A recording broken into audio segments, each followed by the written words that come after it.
For many of us, Yu-Gi-Oh! Started as a playground activity, opening packs and using our favorite monsters to beat our friends. However, players have moved to secondary markets like TCG Player to acquire the product they need, skipping the wonders of opening packs. In this series, I'll be building my own competitive deck using $30 every payday. Singles will be off limits, and certain products will require a special currency to unlock. This is my journey into sealed-only Yu-Gi-Oh! Hello, Shopkeep. It's time for the finale, baby. Time for us to win. I have no idea what I'm doing. How's it going, Shopkeep? Hello, faithful customer. I see you are in a good mood. I am doing well. Yeah, final episode. I am excited. Why not?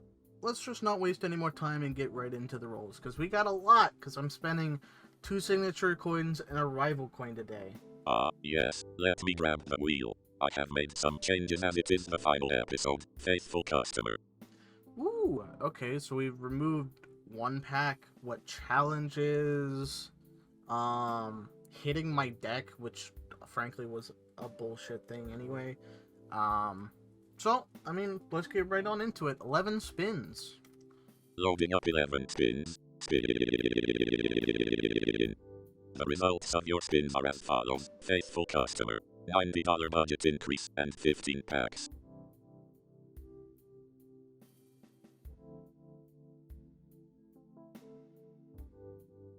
Let me tell you, with the shop this week, we've got a lot of shit to open. So, yeah. Landing on that 90 extra dollars to work with this week gives us $135 worth of budget.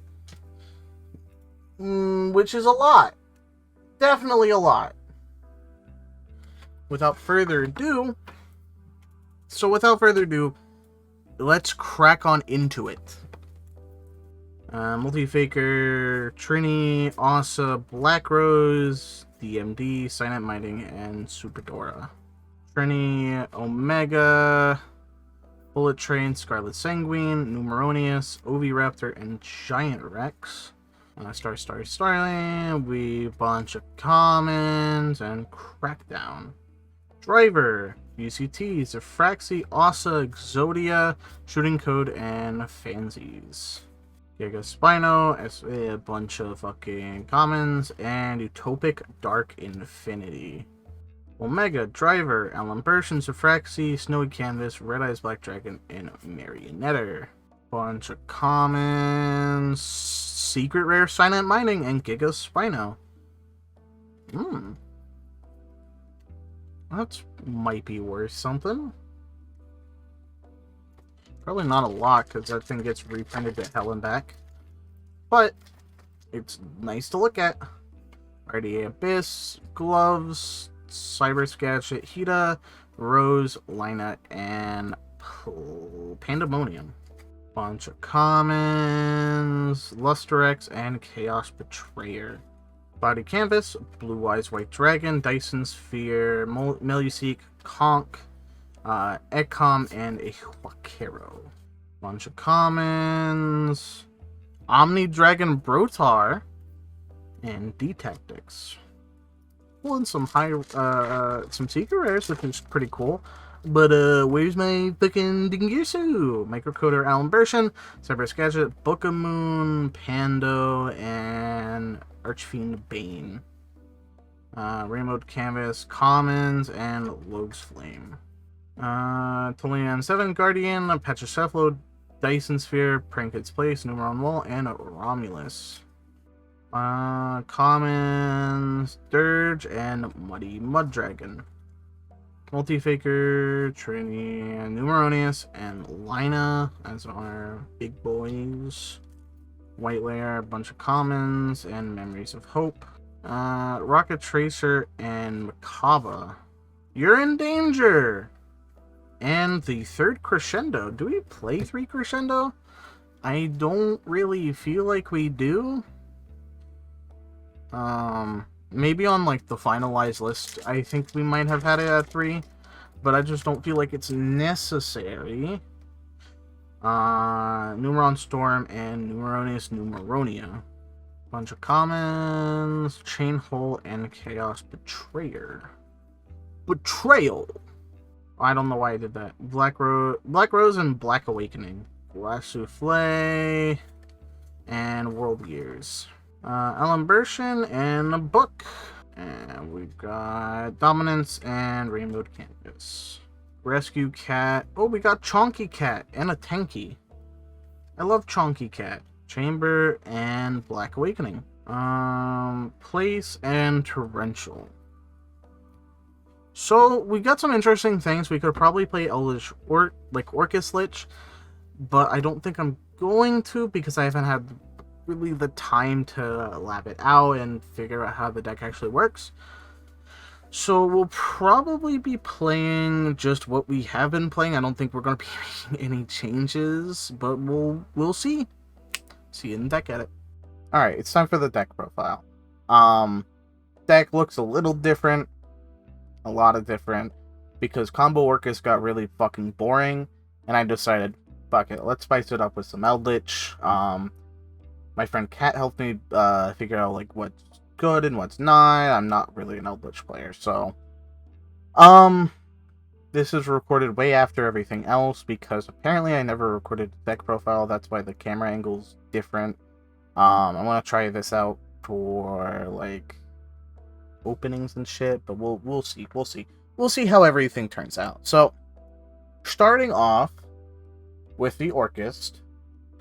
We've got our honorary Orcust boy, Scrap Recycler. Very good card. It still makes what we want it to, because we can just send like Nightmare send one send Summon Nightmare, and then that's 2 materials to go off of, so it's something.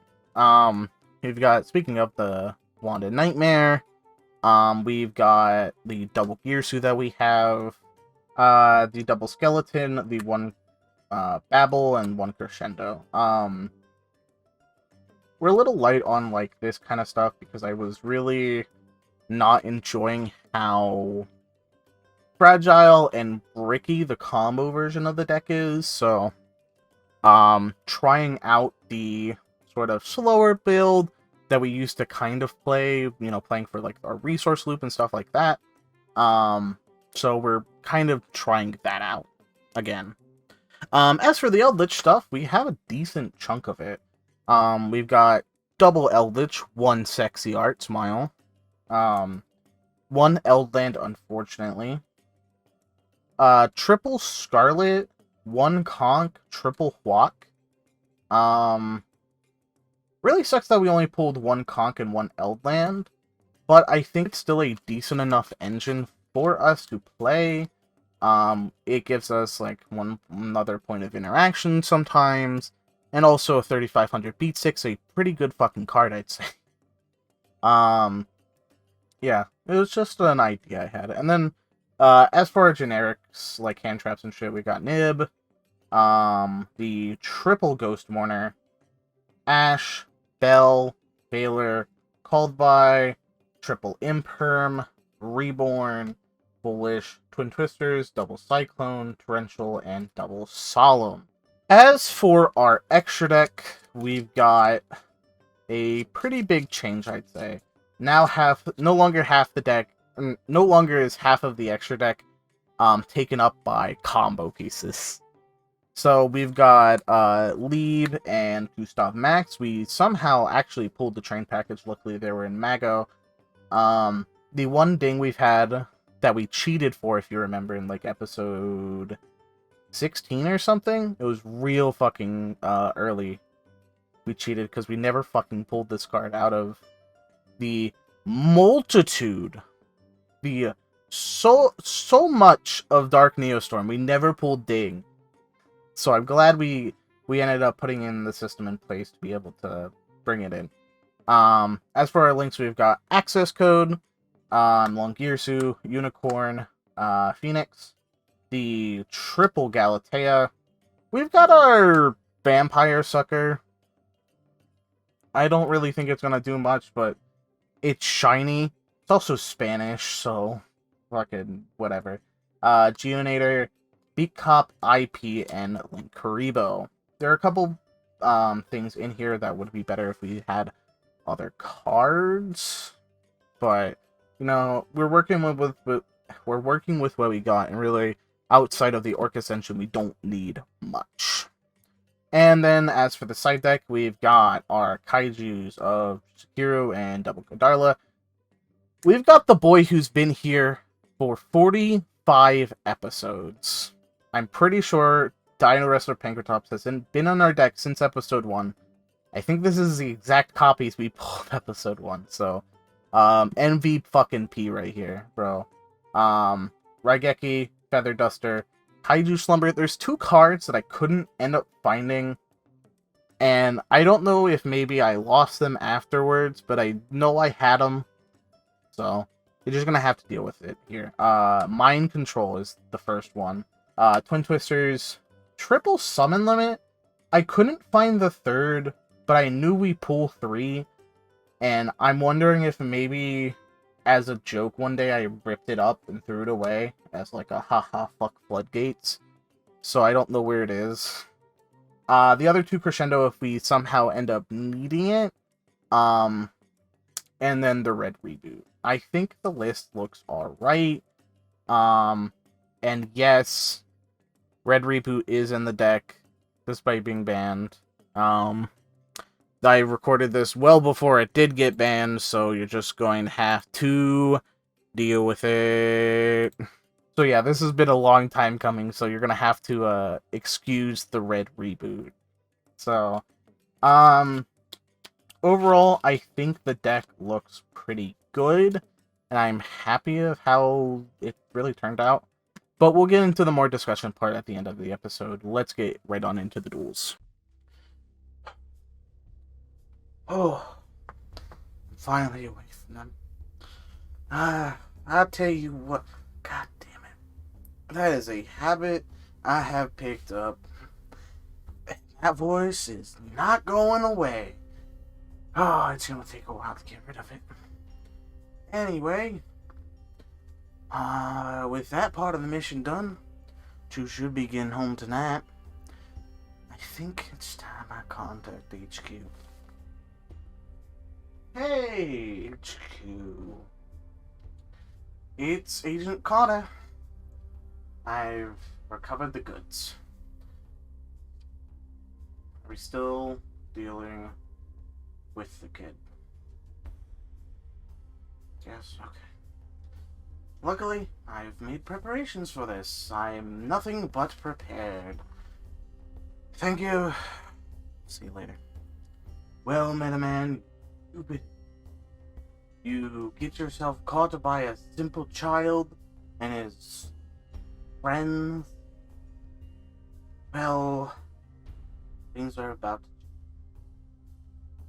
All HQ said I had to do was rip the card. So, welcome. Metaman, want your sleep? You don't really have much to talk. I need you. Deck box. Not up to your standards or anything, but you'll need it. We're gonna get this shit out. Now, give him a call. Freak him the fuck out.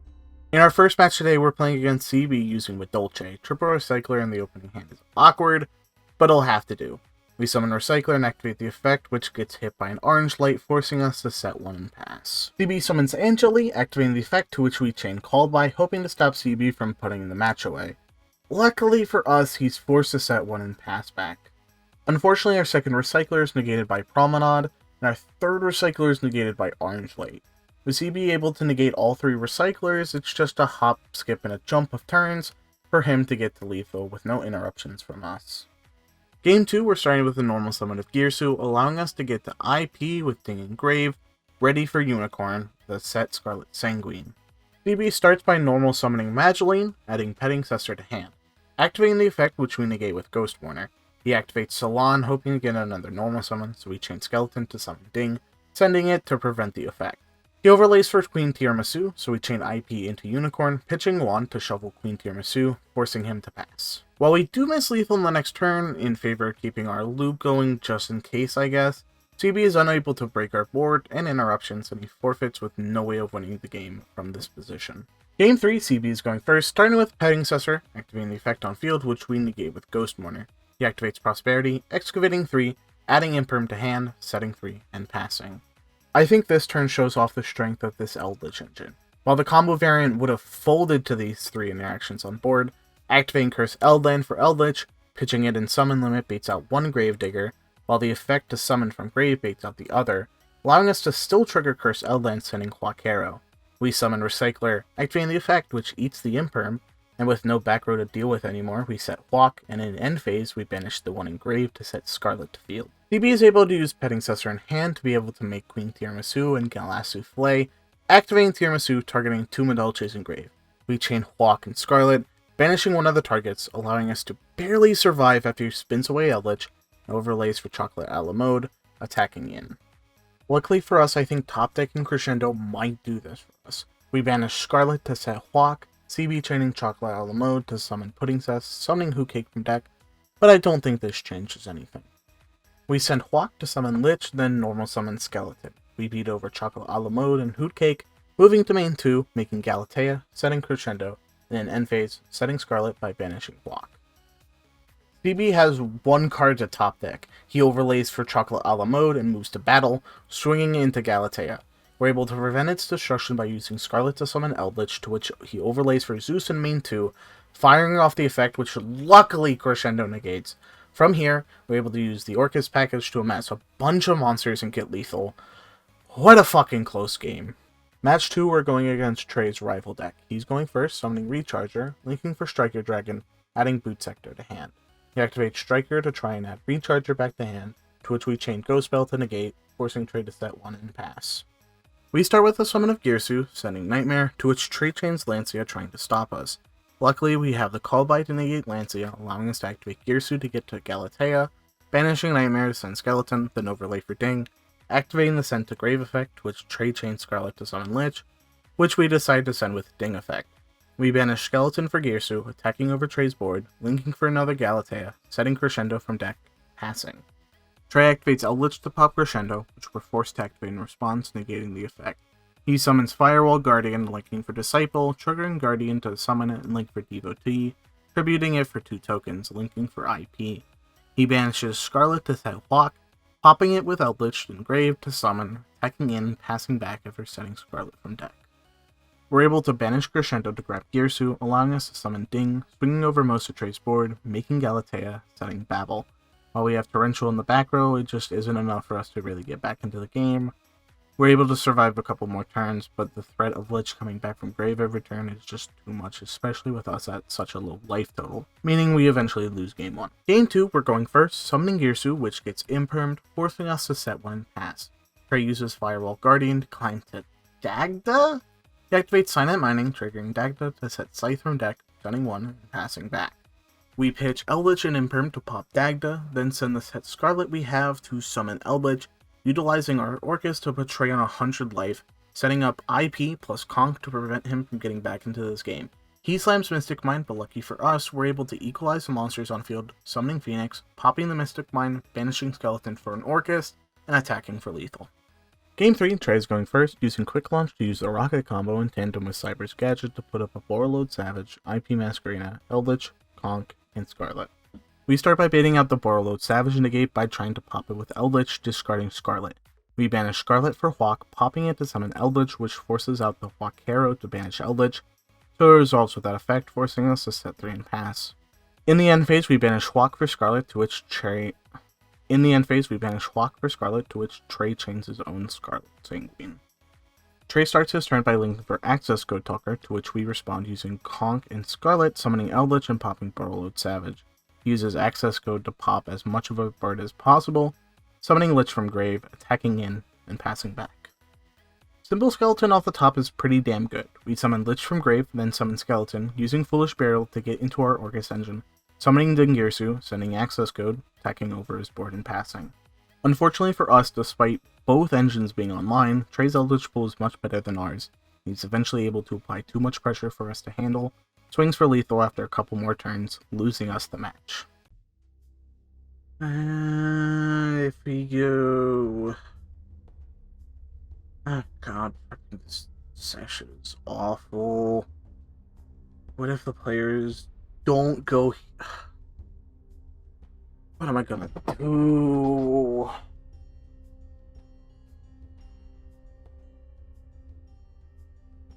My phone ringing?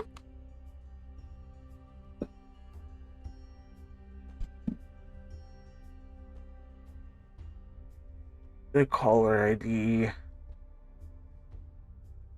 is Metaman. Oh no, what the fuck? Hello? Hello! It is me! Have you been waiting? Yeah, yeah, shh. Yeah, I know you're back, yeah.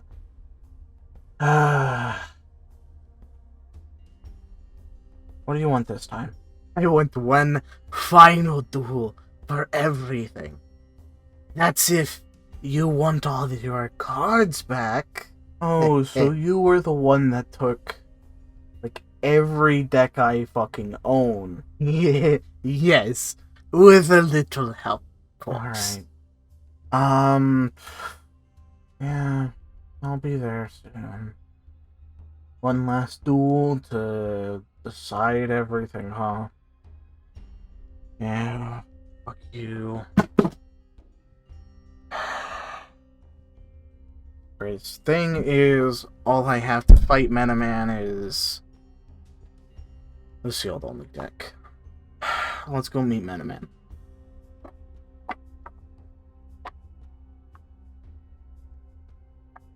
Well, Metaman, you have been a pain in my side for how long? Should have gotten rid of you when I had the chance. Rectify that mistake here and now. That's rich coming from you. Because the last time I remember, you needed your friends to save you. You won't stand a chance. Now, let's do it. Alright, looks like match 3 is versus Metaman playing Invoke Dogmatica DPE? Where's Dragoon? Oh well, he Fusion Destinies for DPE, setting 1, and passing. We start with Eldritch Pop DP, to which he chains DP to clear his own board for us. We activate Eldland, which gets ashed. We send Eldland for Lich, triggering Eldland to send Hawk, setting 1, and banishing Hawk in end phase for Scarlet. Metaman summons Ecclesia and triggers DP to summon Celestial, summoning Verte and conceding game 1. One more game win and we'll seal him away forever. Game 2, Metaman's going first, activating Meltdown, which we ash. He activates Prosperity, banishing 3, excavating and adding Punishment, summoning DP off Fusion Destiny, setting 2, and passing. We start by summoning Godala over Metaman's DP, and summon the second copy in our hand to our field. Unfortunately for us, that's about it, so we set 2, crash the Godalas, move to end phase, Metaman cycloning, hitting our conch, which is unfortunate. Metaman activates another Prosperity, excavating and adding another copy. We top deck Recycler, but Metaman has an Ash to stop it. Unfortunately from here, Metaman starts finding what he needs, including ways to stop us from getting into the game, and we're forced to kinda just wait for him to slowly swing every turn, eventually finding lethal. Game 3. We just need to win Game 3. We're going first, utilizing Scrap Recycler to get to Galatea, Crescendo, and 3 back row. Metaman starts by activating Meltdown, which we ash. He terraformings for the second copy, banishing 3, excavating, and adding Alistair. He summons Alistair and activates the effect. Luckily, we have Crescendo. He then proceeds to activate Nadir, sending Entis to add Ecclesia, triggering Entis to pop one of our back row. He summons Ecclesia, which we negate with Ghost Mourner, forcing Metaman to pass. We overlay for Ding, sending Ecclesia, then summon Hawkero, linking for IP. We banish Nightmare to send Skeleton, then banish Skeleton to summon Galatea, shuffling back Nightmare to set Crescendo, setting 1, swinging in for a chunk of damage, and passing. Metaman activates Meltdown again, which we negate with Crescendo. He activates another Prosperity for 3, excavating and adding another fucking Alistair. I swear he's stacking his deck. He summons it, adding Invocation. He Invocations for Purgatrio, shuffling back Invocation to add Alistair back to hand, then uses Fusion Destiny for DPE. VIP for access code Talker, to which Leo activates DP to pop our back row. Unfortunately for us, Metaman draws an evenly match and is able to hold us off for long enough for him to draw droplets, beating over access code Talker. With really no way of stopping DB coming back every turn, we're kinda just forced to sit and watch as he eventually accumulates lethal. You fucking bastard. You need to cheat, don't you? You know the proverb, cheaters never prosper. I think it's a fuck ton of bullshit. And it wasn't even my idea. You know, your lovely little friend Connor, it was all his plan. And now that we finally defeated you, finally time to get rid of it. You don't have to fucking... Oh, please. That's rich. The protagonist always wins, doesn't he? I don't think so this time. Oh, it's fun. Finally. Now.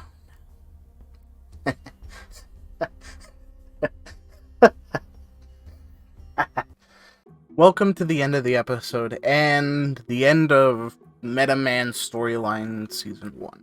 Now, Sealed Only's been a long time coming. We started, 2 years ago or something? And I'm telling you, it's had its ups and downs, right? It was a good ride. I don't know, man. I don't know, really what to talk about. I've got no script to really go off of. I don't usually script the end of discussion videos, but I haven't done one forever, so I don't really know a lot to talk about. But it's been fun. I've had a really good time doing this, doing the entirety of Sealed Only. It might have gone on a bit too long even for me. Towards the end I was really losing motivation, but I don't know if that was entirely because of Sealed Only. I think there was a lot of stuff, happening at the time, internet going down, again, so streaming just didn't really work out again, and stuff like that. But I do think the series was dragging on for quite some time,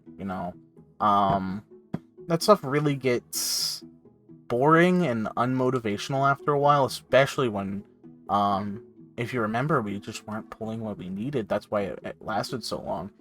But I think I had a really good time, doing this, and I really enjoyed all of you coming along, and I hope you're ready for what's next. We've got ideas in the works, and I'm really excited and really hyped for this year. We've had a slow start to the year, but it's been difficult trying to get back into the swing of things, but I think I'm starting to get back to it. But as I said, it's the end of Sealed Only Season 1, and also the end of the Metaman storyline Season 1. So you'll have to see what happens with Metaman and Connor later. I know there wasn't a lot of them in Sealed Only, it was mostly a KCC thing, but a lot of that story ties into Sealed Only. But just know, there will be another Sealed Only season and another big arc with Metaman. That's gonna take a while to do, though. Sealed Only Season 2's goals are ambitious. I don't know if I'm gonna be able to entirely live up to my own expectations of how it's gonna turn out, but I'm hoping it ends up well received, right? But there's a lot of stuff to go over, right? Sealed Only Season 1 was fantastic, and I'm sort of glad it's now done. Because now we can start going full steam ahead into Season 2 and other very wonderful content I'm ready for. KCC Season 6, maybe, when that starts. We're skipping Season 5 because that happened while I was taking my big hiatus, so if we start uploading KCC again, it will be likely Season 6, and it will likely follow Metaman and Commentator Connor after the events of the finale. There's Chaos Cube, which we've started uploading already. It's a wonderful series with a bunch of my friends, Fool, Onyx, Eevee, and Endless. It's a very good series that I encourage you to check out, going back to Sealed Only Season 2 stuff. There's going to be a lot of stuff done for it. We're thinking of making an entire card pool, stuff like that. We're currently working on it. We're in the very early stages of getting everything done, but we do have a custom card pool started and starting to design it for Sealed Only Season 2. If you want to go check it out, the link to the Discord's down below. You can participate in like weekly locals and such that we're starting to try to host with the Sealed Only Season 2 card pool. So I encourage you all to check the Discord out in the description below. There's a lot of fun stuff to do. And PGCS, which is the format for Sealed Only Season 2, is a blast. People are having a lot of fun with it. We just recently, I say recently as if, we haven't, released it like 4 months ago in like fucking October or some shit, but recently we released our newest set, Dawn of the Crusade, which introduces a lot of really interesting stuff to the format, so I'd advise you go to the Discord, check it out. But just to wrap everything up, I think Sealed Only Season 1 was fun, and I'm glad to have had the opportunity to share this journey with all of you. I'm really excited for Sealed Only Season 2 and a bunch of other content this year. I'm really hoping this year will be great. So, I encourage you all to join the Discord, get notified, and check out the other content, because there will be a long break from Sealed Only again. So, there will likely not be a lot of Sealed Only content for quite a while, unless I decide to do like a short, like, bulk only series to tide myself over, because I don't know how long Sealed Only Season 2 development's gonna take. But I think that's all. I've rambled for about fucking 10 minutes. So I hope you all enjoyed, and I hope you all are ready for this year. Comment, rate, subscribe. Really helps that channel, and if you want to see more, good luck. Bye-bye!